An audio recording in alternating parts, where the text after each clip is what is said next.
Hello and welcome to the June 9th edition of the Gold, Ghosts, and Guns Market Report. My name is Tom Luongo. We've got a lot to talk about today. I want to thank all the new patrons. We've got a couple this week. And thank everybody who else has donated that we've come in, that have donated via live stream and other things like that. I really do appreciate it. And other than that, let's just get right to it this morning. There's, as always, a lot to talk about and a lot of things to say that are going to be controversial. Because so last week or on Wednesday, it was, the face of the British opposition's impotence. And today, as far as I'm concerned, Trump's big win over Mexico was a win he could have had at any point. All he had to actually do was open up for proper dialogue with AMLO in the first place. I watch Trump losing daily to Iran and Russia and China, and now I see his deal of the century is going to be delayed yet again because there's no consensus for it, and I just see all of that playing out. And he needs a win, and he can't get a win from Pelosi on the border wall, and he can't get a win on anything else. And the only thing that he is winning on, and don't get me. And don't take this the wrong way. I like what I'm seeing there, which is that Mitch McConnell turned the Senate into a judicial rubber stamp of new wave of conservative judges, which is, that's good work being done behind the scenes. And I know that part of what he's been doing with this whole thing with Mexico is nothing more than, this kind of elaborate, posturing thing. And I just find it all so tiresome and so tedious after a while, when the truth of the matter is that he could have cut a deal with AMLO over this in no time flat. As a matter of fact, he was able to. The tariff threat was just dumb. All it did was ensure that Mexico came to the table today. And if you look at the guts of what they talked about, or look at what was emphasized, and what was emphasized is that our farmers are going to get relief because now Mexico, which, grows a lot of its own food because that's what it does as a lower tier economy, that is in the production, that a lot of its economy is in the production of lower order goods, is now going to buy some of our agriculture, the agriculture that's sitting rotting in silos because we can't sell it to China, and we can't sell it to other people as well because these are the after effects of Trump's trade war. So we don't have free markets anymore. We have Trump markets. We have whatever markets Donald Trump thinks are acceptable. And I'm telling you that this is just, it doesn't matter if it feels good on the surface to punish Mexico or punish China or whatever for years of depredations. These are depredations that we brought upon ourselves. And now we're just impotently raging via Donald Trump at people who we handed the keys to the candy store to. And I don't see him reversing the effects of this stuff. I don't see him playing that game. What I see is just him putting band-aids on it and for cheap political stunts. This tariff was not this tip with Mexico was done for nothing more than as red meat for the base to burp up another $500,000 or $1 million at his next rally in Florida. That's what this is about. This is about shoring up his base because at the end of the day he had to do something to shore up the heartland and the Rust Belt states that he won by the slimmest of margins in 2016, and that he's harmed materially with all of his policies, other than the tax cut. That's reality. Doesn't matter whether this makes us feel good or not. If you like it beaten up on a cripple, Mexico is your idea of making America great again. Well, you and I are on opposite sides of the fence. All right. So in relation to that, let's talk about the jobs report on Friday, which sent the markets into a complete freaking tizzy. Wrote my article for Money and Markets yesterday. I don't know if it actually has been published yet. I don't know that they publish. I don't know that my publisher there actually checks his email and gets stuff published over the weekends. If not, it'll go out Monday morning, going over the market's reaction to the jobs report, which was significant. It sent the dollar sharply lower. There's a 1 bar weekly reversal on the dollar chart now. And the euro rallied to a little above $1.13. I think this is going to be one of those short-term false moves to the in the wrong direction. We're going to get a rally in the euro, maybe back to $1.14, maybe even $1.15. U.S. dollar index may drop down to the bottom area of the current range, at the 95.5 or 96 or whatever it is, and then it's all going to reverse because the market will have gotten out of its system that the Fed's going to lower rates, because this is ultimately what's happening here. It's day by day, every day, the Fed is caving in eventually to having to lower rates, but they want to do so in such a way as they want to do it as late as possible. They want to create as much shock and awe as they can when they cut the rate by 50 basis points. They're going to put it off for as long as possible. They may put off going until September, which is really the guts of what I was talking about for money markets, which again may or may not have published at this point. So I don't think they're going to cut rates before September. I think that lines up nicely with the next TLTRO offering from the ECB. I think we'll use this period between the TLTRO projects in the programs in the within the ECB to let the markets resettle. I think this is part of what's putting a bid under gold. And so all of those things are happening at the same time. And I think that the Fed will continue to jawbone for another couple of months before they finally give in the post-Labor Day meeting. And all the traders are back at their desks and everything else. I think that this is the Fed's way of saving face. And they'll especially do that if the stock market stays buoyant, because they don't want to be blamed for blowing a stock market bubble. But at the same time, they need to save pension funds. And the truth of the matter is that, as I said in Wednesday's update, that the pensions are being moved into high yield, low quality structured credit to get their 7.5%, and that's all going to come crashing down, and that's going to probably hit in 2021 or 2022. First thing that has to happen, of course, is that we're going to have the crisis continue to unfold in Europe, and it is unfolding in Europe. If you look at the way bond yields have moved in Europe over the last 3 months, it's insane. I was looking at the German yield curve this morning, and it's moved 30 basis points in a month. It's pinned at the lower bound out to 2 years, minus 0.6% of where the ECB is, effectively put a floor into the market at that level. It's negative yield, nominal yield, out to 15 years. And no wonder gold is looking good, because at this point, gold's zero yield, or supposedly zero yield, looks a hell of a lot better than nearly $11 trillion worth of sovereign debt trading at negative yields. So that's all the stuff that's happening right now. And I think so much of this, stems on Trump's inability to back down, to try and get what he wants. And the longer he is delayed in getting what he wants, the more erratic he's going to become. And this isn't 4D chess, folks. This is erratic behavior. He may have a plan, but his behavior in service of that plan is going to become more erratic. Okay? I think that's the best way to describe it. He has a plan. It's insane. And if he doesn't get what he wants because he's insane, then he's not insane in the way the Democrats paint him as being insane. Okay? They're their own personal brand of loony. But everybody is going insane here. Everybody can feel the loss of power. Everybody can feel the loss of control.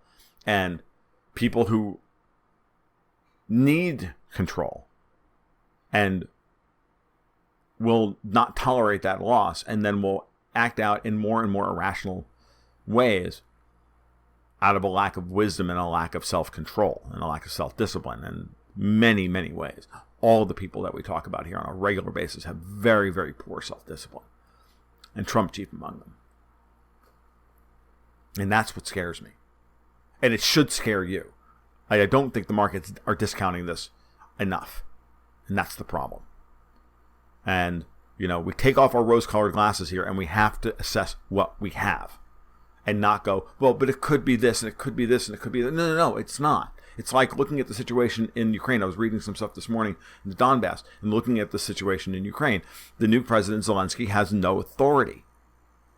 He may be talking, relatively speaking, peace, but nobody around him is. And shelling on the contact line in Donbass has gone up since he's been president. It's not because he's ordered it. It's because, and at every level, day by day by day, the Ukrainian army is being trained by NATO and is being subsumed into NATO. This is the way it's happened. This is happening. The United States, Canada, the UK, the rest of them are not going to give up here. They are going to take over Ukraine, and then they're going to install THAAD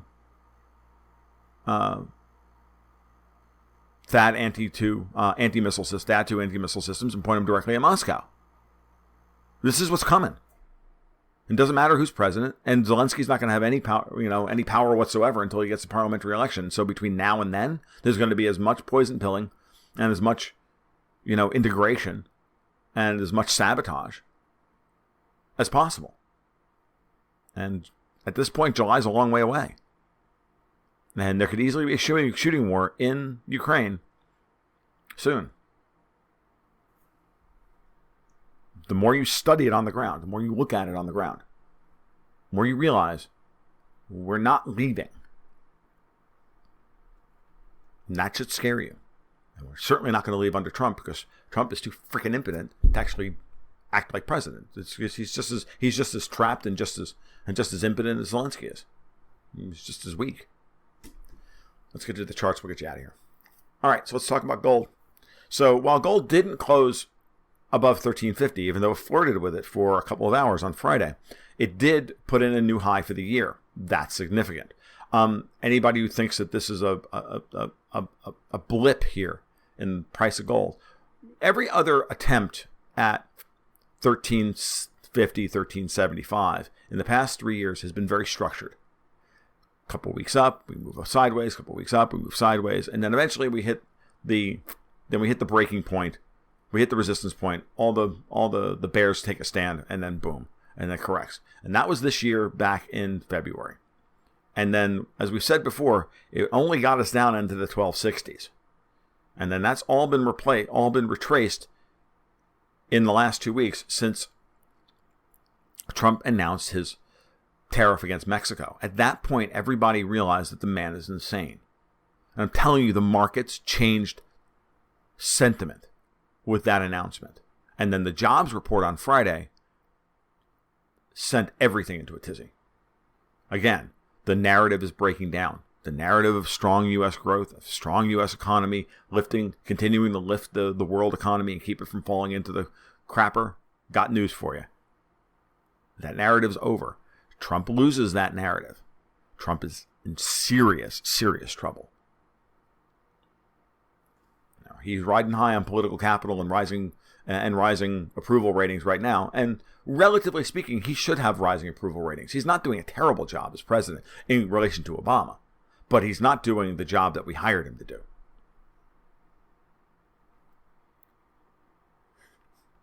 And you can see every day. I mean, when you compare him to other presidents, and on the grand scale of things and the objective sense, no, Trump is as bad, if not worse, than every other freaking president that's come by the board in the aggregate and relative to standards of human decency. But in some ways, he's been actually very good and better than Obama. But again, being better than Obama is it's like being a healthy person competing at the Special Olympics. It's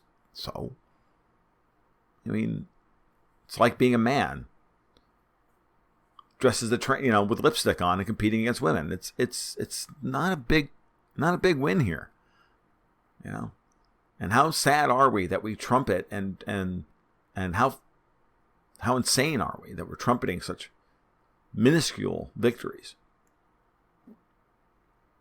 It's like you're fighting over scraps and you're fighting over little stuff, and leaders don't fight over little stuff. Leaders fight over the big things, the things that matter. And Trump is in there every day mucking around with nothing important while taking the exact wrong approach to all the big issues that need to be solved.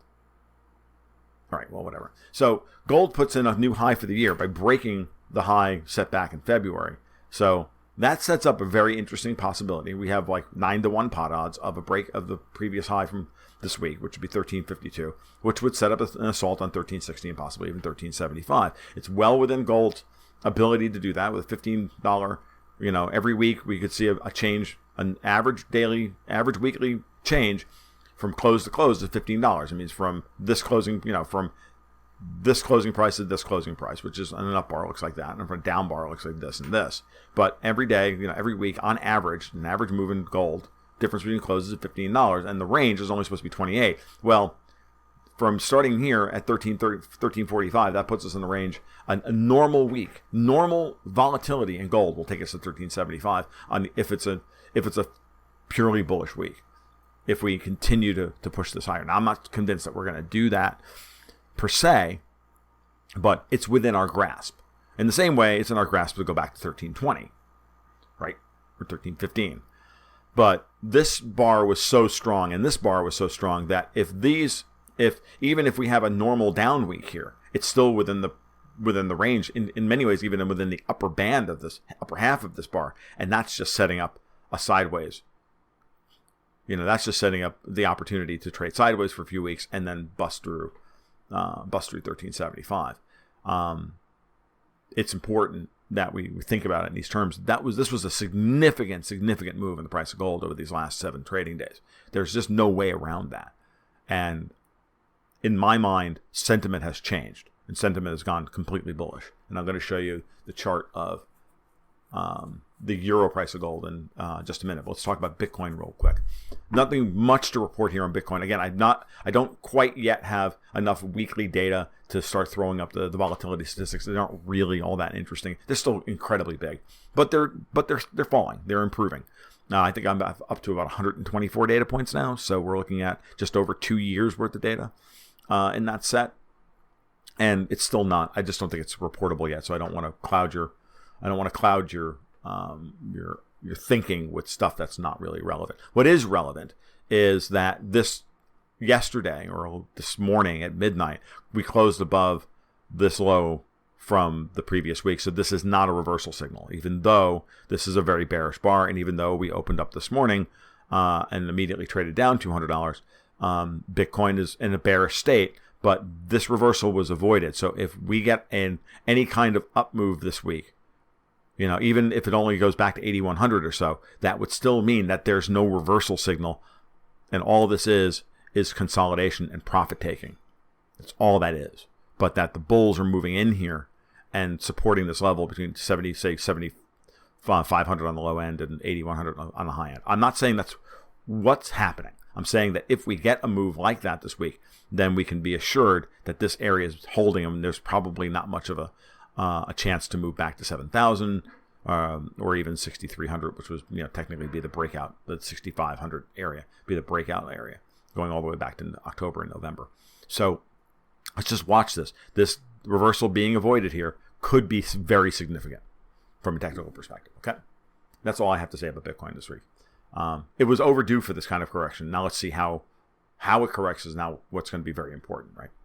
Okay, so this is the gold and euros monthly chart, and this is one that I put up, a couple months ago. I think the last time I put this up was back in March, because that's when I updated because the spreadsheet got updated from March. So I don't remember when in March, but it was in March that we talked about.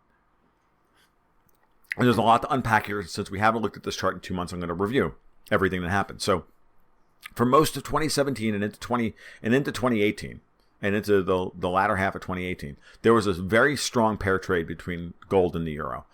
Were traded in lockstep, where the two of them just traded in lockstep against the dollar, and that was during the weak dollar period of late 2017 and the first half of 2018, before Trump started going on his tariff and sanctions. So we started going after the markets through tariffs. That would be May of last year when he went after the aluminum markets and all that. And that's when really the tariff stuff the tariff stuff started in earnest. So that pair trade was there, and then Trump broke that down, and we had a false move down in the price of gold in euro terms, because we got a massive drawdown in the price of gold while the euro didn't really move down. And so this is the kind of classic, we had a consolidation, we got a move down that got too many people offside, and then when this market reversed, it reversed incredibly strong. And now we've bypassed this pair trade area. We blew right through it, to be honest with you. Broke through that level here. This was be considered your breakout level. Broke through that there, and then continued to start moving higher. And again, just like with gold, in dollar terms, creating a new high for this cycle, or for this trend, the same thing happened here. So this is June, May, April, March, February. So in both euros and in dollars, we've got new highs breaking through the previous high that was set back in February. So a follow through where not only do we set that new high, but now break through it and then close above it would confirm that we're beginning to see there's a secular nature to this move in gold, and these two things are confirming each other. It's good, mostly really important to see here how that's playing out. So we got both. So the February high in gold, in both denominated in both euros and in dollars, happened this week, and it happened on Friday.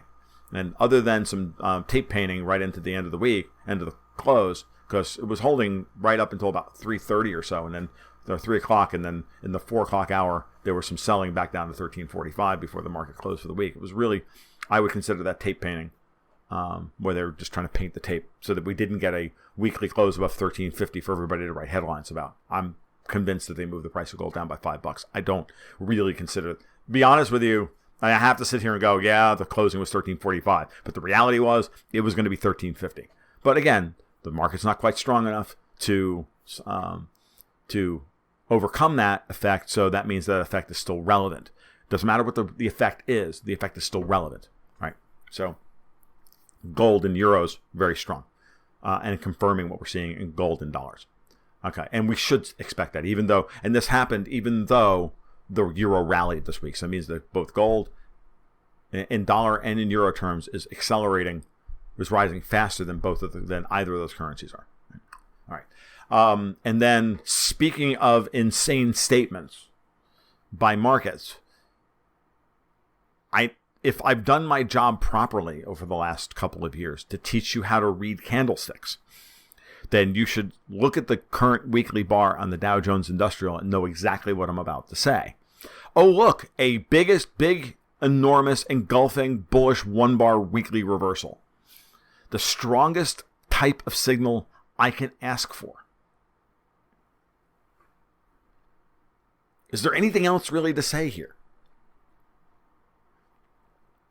We've got 35-1 pot odds that we're going to break higher this week.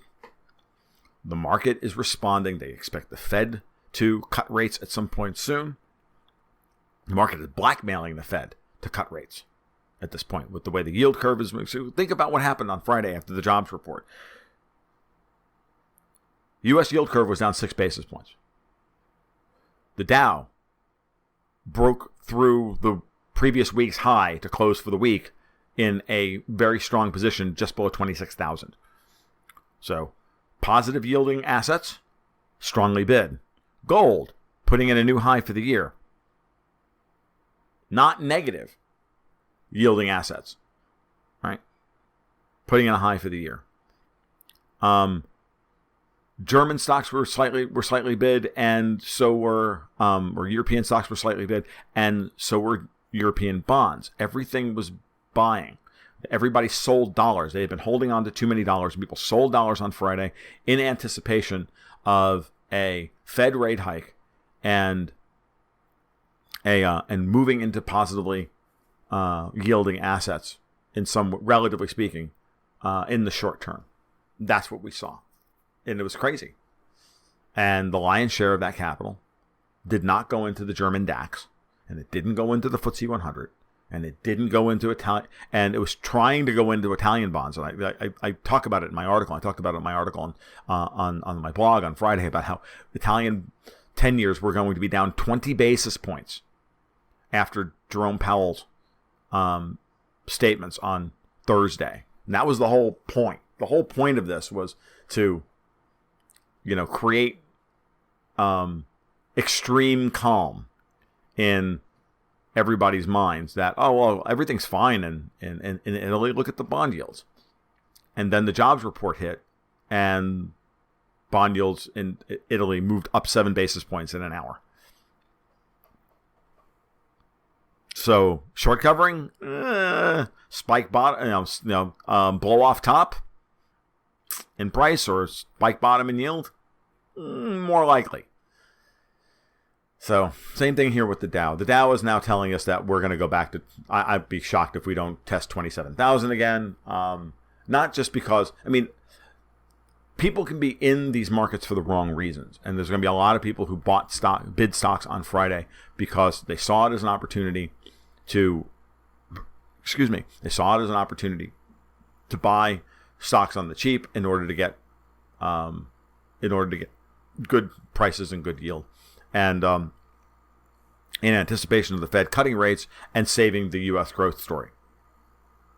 The Fed's not cutting rates because the U.S. growth story is so strong. The Fed is cutting rates because the Fed is scared to death of a dollar liquidity crisis, but they can't actually say that. Okay.